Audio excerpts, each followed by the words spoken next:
Sinotruk continues beyond serving the domestic market.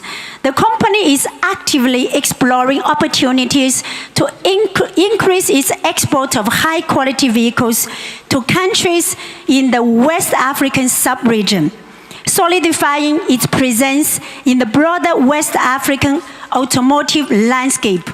We have already established office in Côte d'Ivoire, in Benin, and now we're going to Burkina Faso and going to Mali and Niger. So the vehicles assembled here, they will be spread to all of these countries. This is a good opportunity for Ghanaians to demonstrate that Ghanaians can make vehicles, right? With the current employment standing at over 360 direct jobs.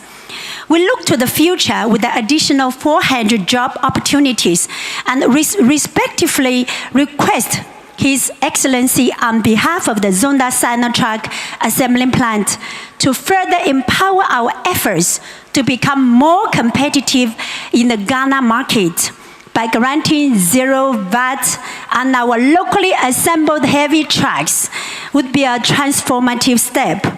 And encouraging the government, our big mining companies and the oil companies to go through the assembling plant. You know, we assemble oil tanks in our assembling plant. We are proud to be the only company assembling heavy-duty vehicles in the country. And such a measure would boost our competitiveness and promote the growth of the local automotive industry.